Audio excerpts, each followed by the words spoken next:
Corramos la carrera, juguemos el partido, pero hagámoslo dentro de las reglas para no ser descalificados. ¿Cómo lo haces tú?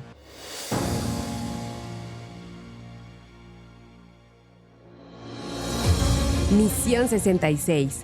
Descubriendo lo desconocido, usando lo conocido, aprendiendo y practicando lo aprendido en nuestro recorrido por la vida.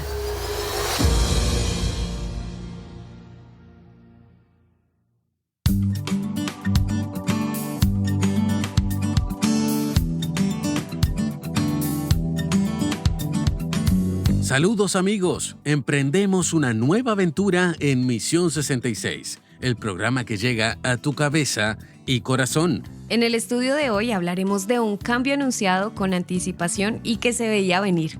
El título, Secretos Revelados. El tema se basa en el capítulo 16 del primer libro de Samuel. Sí, Saúl está jugando de una manera fatal y le toca salir del campo. Y David es el joven crack, ese atleta excepcional, recién reclutado para entrar a la cancha. Hoy veremos que muchas de las circunstancias de la vida son formadas por tres elecciones básicas: las disciplinas que decides mantener, las personas con las que decides estar y las leyes que decides obedecer.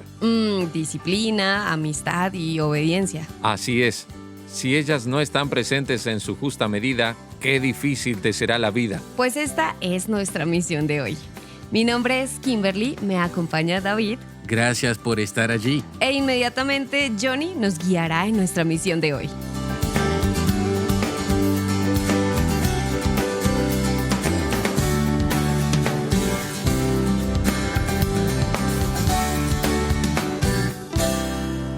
¡Ay, Saúl, Saúl, Saúl! ¡Qué dolor de cabeza para Samuel! Saúl empezó su reinado de manera bastante controvertida, muy frágil, dependiendo mucho más de la autoridad consolidada de Samuel, el último juez, que de su vacilante andar. ¿Recuerdan el capítulo anterior? ¿Te refieres al 15? Ese mismo. Bien, allí vimos que Saúl fue rechazado por Dios. No fue aprobado por su vacilante manera de lidiar con el mandato divino, con la palabra de Dios. Así fue. Y ahora, llegando al capítulo 16, vemos que Dios anuncia la sustitución del líder. Veamos el relato. Aquí lo tengo. El texto nos dice lo siguiente. Un día el Señor le dijo a Samuel: ¿Hasta cuándo vas a estar triste por causa de Saúl? ¿No recuerdas que yo lo deseché como rey de Israel? Mejor llena de aceite tu cuerno y ve a Belén. Allí vas a visitar a Yesé, porque uno de sus hijos será el próximo rey de Israel. Y Samuel le preguntó: ¿con qué pretexto voy a ir? Si Saúl llega a saber a qué voy, de seguro me matará. El Señor le respondió: Llévate una becerra de la vacada y di que vas a ofrecerme un sacrificio. Llama luego a Yesé para que te acompañe en el sacrificio y allí te diré lo que tienes que hacer. Y consagrarás como rey a quien yo te diga. Dios da el paso. Del rechazo pasa a la sustitución. Y eso ya sabemos por qué, ¿verdad? Categóricamente, por su falta de obediencia. Así es. Saúl no se amoldó a las exigencias de Dios. Más bien quiso torcer todo a su conveniencia. Pero no queda allí la situación. Ahora llega el momento de las consecuencias, porque Dios no deja sin ejecutar su sentencia. El texto nos presenta el anuncio de sustitución de un jugador por otro, pues Saúl estaba perjudicando al equipo. Muchachos, esto me hace acordar a esos entrenadores que desde la línea del campo llaman la atención a un jugador para que se ajuste al plan de juego, pero que sin importarle lo que se le dice, constantemente desobedece las órdenes y no sigue el plan. Y en este caso, Kimberly era nada menos que el capitán del equipo. Más complicado el asunto. Totalmente. Y en esos momentos el entrenador, y sin que le tiemble la mano, debe tomar la dura decisión de sustituir a quien desprecia las órdenes, pues está perjudicando a todo el equipo y desafiando la autoridad sobre él. Lo que demuestra el grado de inmadurez de ese talentoso jugador. Sin duda. Y ese es el caso de Saúl. Su desempeño es pésimo. Desobedece contumazmente, no se toma en serio las cosas de Dios y demuestra fragilidad en el liderazgo, cediendo a las presiones por conveniencias políticas y personales. Por lo tanto, Dios le dice a Samuel: deja a Saúl, no llores más por él, vete a Belén y allá encontrarás a Yesé, pues he escogido a alguien de su familia para sustituir a Saúl. Siguiendo la imagen futbolística, Dios ya tiene a alguien de la cantera del club para promoverlo. Simpática la imagen, David. Tomo el guante y la sigo desarrollando. Digamos que Saúl había sido el rey según los gustos de la hinchada, en este caso un rey que agradaba al pueblo. Pero seguir los gustos e ideas del hincha dominado por sus pasiones no siempre es lo mejor para un club. No lo fue en este caso, y no lo es en ninguno que tenga que ver con los principios de Dios. Entonces, ¿cómo se diferencia este nuevo rey del anterior? Buena pregunta. Primero, porque la iniciativa la toma Dios. En el anterior el pedido fue del pueblo. Entonces, Samuel, obedeciendo la orden de Dios, llega a la ciudad de Belén e invita a la familia de Yesé. Déjame interrumpirte allí, Johnny. En la Reina Valera, 1960, aparece como Isaí o Jesé en otras traducciones. Sí, pero en la Reina Valera contemporánea, que estamos usando como base para Misión 66, se le llama Yesé. Bien, espero que no confundamos a nuestros amigos. Es que es difícil traducir fonética o literalmente los nombres hebreos, pero estamos hablando de la misma persona. Bien, allí llega Samuel para este sacrificio, invitando a Yesé, a los ancianos de la ciudad, y una vez purificados, se juntan para el sacrificio. De alguna manera, eso mantenía también a Saúl lejos de ese escenario. Veamos cómo se da la acción. Dice la escritura así: y cuando todos estuvieron reunidos, Samuel vio a Eliab y pensó: seguramente este es el que Dios ha escogido. Pero el Señor le dijo: no te dejes llevar por su apariencia ni por su estatura, porque este no es mi elegido. Yo soy el Señor y veo más allá de lo que el hombre ve. El hombre mira lo que está delante de sus ojos, pero yo miro el corazón. Es interesante observar aquí la crítica implícita sobre la manera en la que se toman decisiones. Desde el punto de vista humano, lo que se espera es un rey fuerte, un rey poderoso, un rey alto, que sea un gran guerrero, que sea impresionante a la vista. Saúl tenía todo eso, y Samuel, aun con su gran experiencia, aun habiendo visto lo sucedido con Saúl, también está influenciado por este criterio, y él pensó que Eliab era el escogido. Esto me deja pensando en cuántas veces estamos condicionados por nuestros prejuicios y preferencias al momento de tomar decisiones, Johnny. Y que no son, para nada en muchas ocasiones, los parámetros de Dios. Por eso debemos renovar nuestra manera de pensar como enseña la Biblia y alinearnos con Cristo. Fíjate cómo sigue la escena en el versículo 8. Luego, Yesé llamó a Abinadab y lo puso enfrente de Samuel. Pero éste dijo: tampoco este es el elegido del Señor. Yesé presentó también a Sama, y Samuel repitió que tampoco este era el elegido del Señor. Y uno tras otro, Yesé le presentó a 7 de sus hijos, pero Samuel le dijo que el Señor no había elegido a ninguno de ellos, por lo que tuvo que preguntarle: ¿estos son todos tus hijos? Pues te diré que parecía un desfile de candidatos en entrevista laboral, Johnny. Y en este caso el encargado de hacer las entrevistas y presentar candidatos al dueño de la empresa no logra entender el perfil que están buscando, trancado por sus parámetros humanos. Y el dueño de la compañía se pone firme. Con todo derecho, y cuando parece que el llamado va a quedar vacante, resulta que aparece el candidato olvidado y al que nadie tuvo en cuenta. El propio Yesé había despreciado a su hijo más joven de esa lista de posible elegido. Es verdad, pero tengamos misericordia de este padre, porque tenemos que decir que Yesé no tenía idea para qué habían venido a buscar a uno de sus hijos. Pero es impresionante que al traer a esos hijos ante el gran líder Samuel, observaremos que Yesé no utilizaba los parámetros que Dios había establecido para su llamado. Así que, cuando él señala que el más joven está cuidando de las ovejas, Samuel dijo: manda a traerlo, porque sin él no podemos sentarnos a la mesa. Yesé mandó a traerlo, y cuando éste llegó lo invitó a pasar. Era un jovencito rubio, de hermosos ojos y de agradable apariencia. Entonces el Señor le dijo a Samuel: este es mi elegido, levántate y conságralo.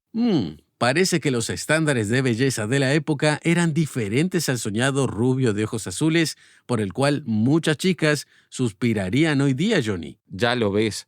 Así que, en contra de los parámetros de la época, para lo que suponían debía ser la figura de un rey, y mirando por el contrario su corazón, Dios le manda a Samuel a ungir a este púber, este joven muchachito. Sí, dice el texto que Samuel tomó entonces el cuerno en donde llevaba el aceite y lo ungió como rey en presencia de sus hermanos.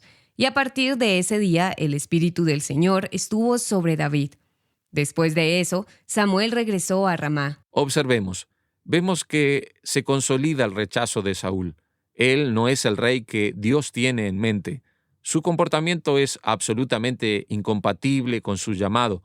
Su manera de lidiar con las cosas de Dios ciertamente lo incapacita para seguir adelante, y David es el escogido de Dios, aunque ni su familia pueda ver en él aquello que Dios está viendo. El Espíritu de Dios se apodera de David, y a partir de ahí vamos a empezar a ver un escenario en el que Saúl va a perder espacio y David crecerá. Y otro dato importantísimo es observar que a partir de ese día el Espíritu del Señor estuvo sobre David. Además, fíjense, ¿qué dice el texto que sucedió después de aquella genuina sustitución? ¿Qué observamos a partir del versículo 14? El texto dice que el Espíritu del Señor se había apartado de Saúl. E impresiona, Johnny, que en su lugar el Señor le envió un espíritu maligno que lo atormentaba constantemente. Tremendo, ¿verdad? Sí, y en su desamparo, los siervos de Saúl sugirieron una solución que llama la atención. Una especie de cura musical, de hecho. Ellos le dijeron: sabemos que te atormenta un espíritu maligno que viene de Dios. Te sugerimos que envíes a alguno de nosotros para que busque quien sepa tañer el arpa. Así, cuando tu espíritu sea atormentado, éste tocará el arpa y la música calmará tu espíritu. Nos suena como a una especie de musicoterapia de los tiempos antiguos para intentar resolver esa situación. El texto no dice necesariamente que eso era lo que realmente ocurría, sino que esa era la expectativa.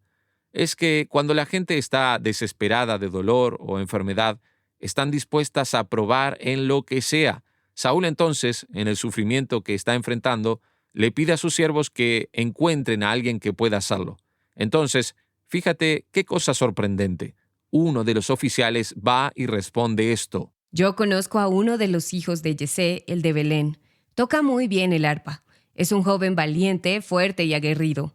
Además, es prudente cuando habla y muy apuesto, y el Señor está con él. Entonces Saúl envió unos mensajeros a Yesé para que le dijeran: envíame a tu hijo David, el que cuida las ovejas.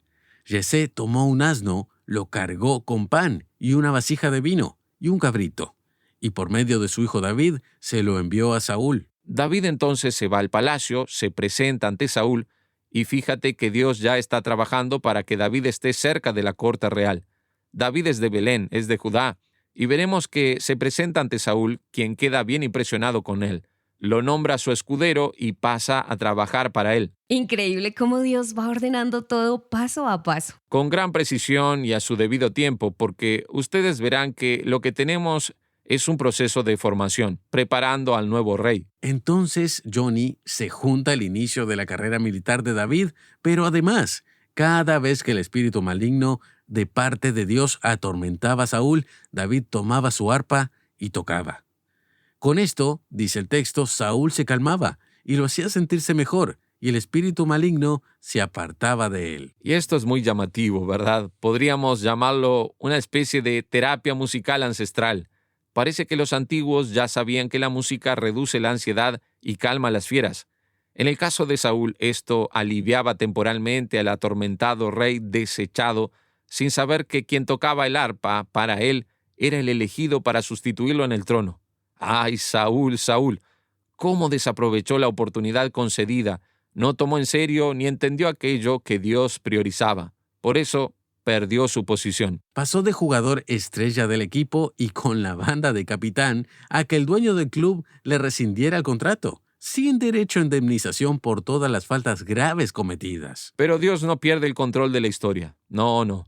Porque una vez que Saúl fue descalificado, Dios ya tenía a David como escogido para prepararlo para el cargo, y vimos aquí el inicio de la sustitución de quien asumirá el protagonismo del escenario de aquí en adelante. La gran lección aquí es la contraposición de criterios, la diferencia de los criterios humanos en relación a los criterios divinos. Dios escoge a alguien que será llamado un hombre conforme al corazón de Dios, y a través de la obra de Dios en la vida de ese sustituto de Saúl, de este joven que empieza a crecer dentro de los límites del mismo palacio real, veremos cómo Dios será glorificado en su vida y cómo eso nos ayudará a entender cómo Dios opera también en nuestras vidas.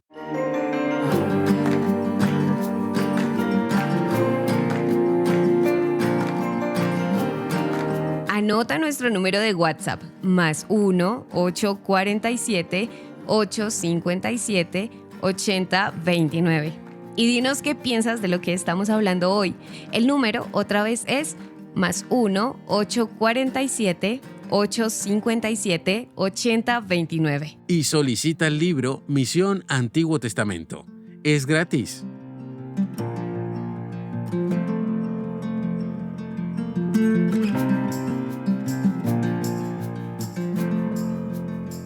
El capítulo 16 del primer libro de Samuel empieza abordando un asunto ético. Johnny, ¿existen las medias verdades? ¿Cómo es que Dios puede esconder ese asunto de la unción del rey David de las demás personas y que Samuel se vea en un aprieto? Mira, Samuel sabía lo que debía hacer y está preocupado con la actitud, la reacción de Saúl y las potenciales consecuencias sobre David y su familia. Él le pregunta a Dios, ¿qué haré en esa situación? Porque si Saúl se entera, puede matarlos a todos. Entonces Dios le dice, di que harás un sacrificio. Y de hecho fue lo que hizo. Así que fue e invitó a Yesé a un sacrificio y, digamos, no le dio demasiadas pistas sobre sus intenciones. Sabemos que la Biblia enfatiza la importancia de decir la verdad, pero queda claro que ese tipo de actitud no es una actitud mecánica. No es un comando de ordenador, de computadora. Es una actitud de sentido común en función de las circunstancias y de lo que la persona precisa saber para avanzar en la dirección correcta. Sí, esto es, digamos, una improvisación con sentido común. Una persona está en una situación difícil, tiene un problema del corazón y un pariente suyo sufre un accidente. Entonces vas y le dices, sí, sufrió un accidente. Se rompió las dos piernas y la cabeza y el cerebro se fue rodando por el suelo. Si se lo dices de esa manera, terminarás enterrando a los dos juntos. Entiendo. Es un escenario delicado. Hay que saber lidiar con la situación. Exactamente. ¿Qué harás? ¿Crearás un problema, un lío con Saúl? ¿Vas a poner a la familia de Yesé en aprietos? Así que aquí la actitud es una de sentido común. No podemos ser falsos, no podemos negar la verdad, pero en muchos momentos de la vida necesitamos medir las palabras y saber cómo decirlas. No siempre le dices todo lo que sabes sobre un asunto a un niño de 4 años, solo la información que necesita y puede digerir sin mentir. Así que esa actitud tiene que ser entendida de esa forma. Es una manera pacífica de hacer esa transición sin necesidad de entrar en detalles. De acuerdo. Ahora, pensando un poco en nuestra cultura, donde el fútbol está muy presente, siempre se prevé que haya una situación y, de hecho, en el banquillo hay para cada partido jugadores suplentes preparados. Pero en este caso, Dios escoge a otra persona para gobernar, a David. Pero ¿ya no había elegido antes a Saúl? ¿No estaba todo preparado? ¿Ahora cambian las reglas? Pues bien, fíjate, una de las dificultades que tenemos para estudiar la Biblia es que a veces evaluamos el texto bíblico de manera muy simplista. Así que nos imaginamos, por ejemplo, que la voluntad de Dios es una voluntad única, simple y homogénea. Pero en realidad, digamos que Dios no escoge a Saúl como si fuera un rey ideal. Él permite que Saúl se convierta en rey. Él escoge a Saúl dentro de la dimensión de las intenciones del propio pueblo. Pero él no es el verdadero escogido de Dios. Es como si Dios permite que tomes la decisión y en tu voluntad peques, pero lo hace con el deseo de que no termines pecando. Así que hay una voluntad permisiva de Dios que permite la elección de Saúl. Cierto, aunque Dios participe de ella, ese no era el plan original de Dios. Queda bastante claro que David llegará a ser el rey según el corazón de Dios. David está dentro del linaje mesiánico. La profecía de Judá ya estaba establecida. Así que, entendiendo este escenario, vemos que el verdadero escogido de hecho es David. no Saúl. Bueno, ahora la cosa se complicó, porque si David es el escogido del linaje del Mesías, es decir, alguien importante, ¿cómo es que un padre puede olvidarse de su hijo así? Mira, en primer lugar, no queda muy claro si Yesé tiene real conciencia de todo lo que está pasando en esta primera visita de Samuel. Porque Samuel le dice, mira, vamos a hacer un sacrificio, llama a tus hijos. Es decir, todos saben quién es Samuel. Algo importante, especial, tendrá lugar. Puede ser que Yesé estuviese imaginando que sería un asunto de carácter militar, con una invitación para trabajar con el rey. Después es cuando queda claro, pero lo que el texto quiere resaltar es lo siguiente. Es probable que Yesé no incluyese a David, quizás porque tiene alguna reserva con David, con lo que a lo mejor pensó, David está fuera. Él no tiene nada que ver con esa propuesta que tenemos aquí de parte de Samuel. Si alguien viene ofreciendo una beca para la universidad a tu casa, no pensarás en tu hijo de 10 años que está en sus últimos años de primaria. Claro, en casos como esos casi siempre se termina pensando en el hijo mayor como primera opción. Eso es, en el mayor. Pero el texto quiere enfatizar lo siguiente, que Dios trabaja con aquello que el ser humano desprecia. Cuando Dios hace su obra, Él la hace por medio de ciertas personas de las que, por así decirlo, no esperábamos mucho. Así que David, en este contexto, es considerado despreciable porque era el menor y porque tendemos a mirar la fuerza, la capacidad, tendemos a mirar el poder humano. Pero la Biblia dirá todo el tiempo que el poder pertenece a Dios. Es eso lo que el texto nos está mostrando en las entrelíneas. Ahora explícanos lo de ese espíritu maligno de parte de Dios. Es que si fuese de parte de otro, hasta es más fácil entender. Vinieron con las preguntas difíciles el día de hoy.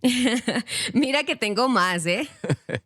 Bueno, con esta basta por ahora. Fíjate, en primer lugar, es importante destacar que Dios tiene todo el poder. Aún los espíritus malos, aún Satanás, solo pueden hacer algo bajo el permiso divino.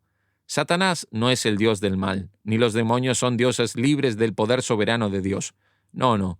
Así que Dios puede perfectamente permitir que uno de esos entes, o el propio Satanás, haga algo como hizo con Job, bajo su poder soberano.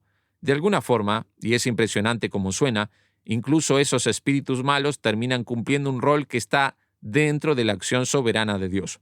Es como la tentación de Satanás sobre Jesús. Esta ocurrió dirigida y permitida por Dios. Y en este caso, ¿qué es ese espíritu maligno? Mira, existen dos significados para esa palabra maligno o malo. Puede ser un demonio, un espíritu malo como tal, es decir, un espíritu que vive en oposición a Dios, un verdadero demonio. O puede ser, en cambio, un espíritu que es malo en el sentido de traer ruina. Por ejemplo, el ángel de la muerte en el libro de Éxodo, que mató a los primogénitos en Egipto, no era un demonio, sino un ángel que traía ruina y sufrimiento. Así que, en ese sentido, era un espíritu que hacía el mal a aquellos que estaban bajo su juicio.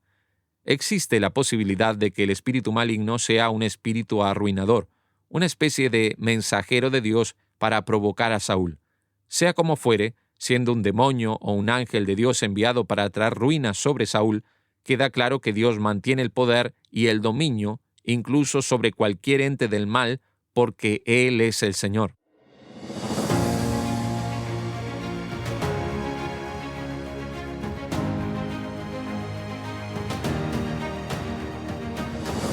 Se nos va el tiempo, pero resumamos. Hoy recorrimos el capítulo 16 del primer libro de Samuel y hablamos sobre el tema secretos revelados. Hemos aprendido que los criterios de Dios son diferentes. Saúl impresionaba. Parecía un buen rey a los ojos humanos, pero Dios mira el corazón. Dios no se impresiona con aquello.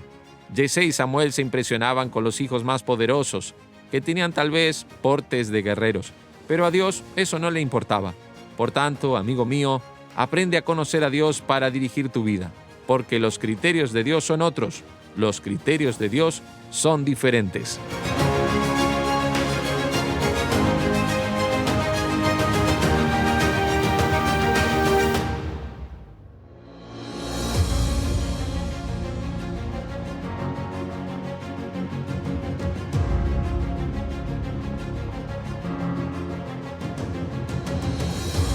Así termina nuestra Misión 66 de hoy. Escríbenos y solicita el libro Misión Antiguo Testamento. Nuestro número de WhatsApp es +1 847 857 8029. +1 847 857 8029. Visita mision66.org. Mision66.org para descargar este y otros episodios. Acompáñanos en nuestra próxima Misión 66, donde vamos descubriendo lo desconocido, usando lo conocido, aprendiendo y aplicando lo aprendido para el recorrido de la vida.